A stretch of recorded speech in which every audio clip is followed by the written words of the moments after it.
तर विमान अपघात झाला, यामध्ये अजित पवार यांचं निधन झालं। यामध्ये पिंकी माळी हिचं सुद्धा निधन झालं आणि या प्रकरणी पिंकी माळीच्या वडिलांनी या संदर्भात सवाल उपस्थित केलेला आहे। 14 दिवसानंतरही या संदर्भात कुठलंही सत्य समोर येत नाही। पिंकी माळीचे वडील शिवकुमार माळी यांनी हा सवाल उपस्थित केला आहे।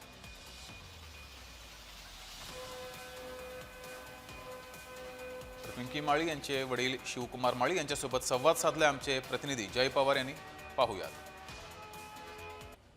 पिंकी माळी यांचे वडील शिवकुमार माळी आहेत। सर, आपलं जय महाराष्ट्रामध्ये स्वागत आहे।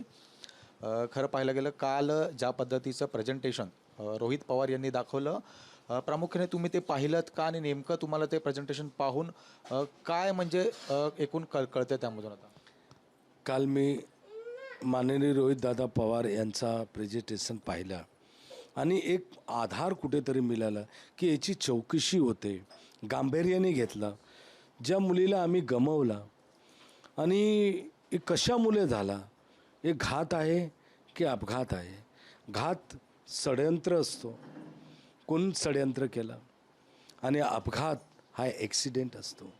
ते ॲक्सिडेंट झाला आहे तर याची SIT किंवा CID या कुठलीही सरकारी यंत्रणा असेल त्या माध्यमातून याची सखोल चौकशी व्हायला पाहिजे। यापूर्वीसुद्धा पिंकी माळी या अजित पवार यांच्यासोबत फिरायचे, तेव्हा याच एकाच फ्लाईटमधून त्या प्रवास करायच्या का? कारण असं सुद्धा सांगितलं जाते की यावेळीची फ्लाईट जी आहे ती बदलण्यात आली होती, पायलट एंड टायमिंगला बदलण्यात आला होता। तर तुमच्यापर्यंत काय माहिती आहे या संदर्भात? पिंकी मालीचा हा 5वा टर्म होता अजितदादा बरोबर, आणि 4थी टर्ममध्ये काही नाही झाला, ब्लॅक फ्लाईट असायची चार्टेड। ही 5व्या टर्ममध्ये फ्लाईट व्हाईट कलरची होती। आता असं शंका यायला लागली मनामध्ये की हे बदली क्यों हुआ? आता हे सगळं चौकशीचा भाग आहे, सत्यता बाहेर यायला पाहिजे।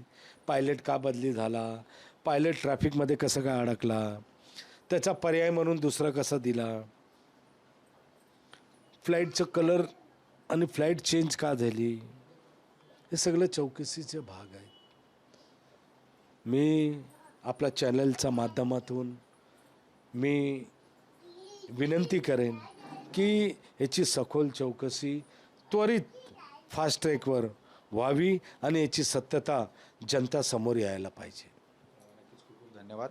तर आपण पाहतोय की ह्या संपूर्ण घटनेची एक सखोल चौकशी ही फास्ट ट्रॅकवरती घेऊन याचा जो काही निकाल आहे किंवा या संदर्भातलं जे काही स्पष्टीकरण आहे हे महाराष्ट्र सरकारने द्यावं अशी मागणी ही यावेळी माळी कुटुंबियांकडून करण्यात येते आहे। व्हिडिओ जर्नलिस्ट राजेश धोत्रेसह मी जय पवार, जय महाराष्ट्र न्यूज, मुंबई।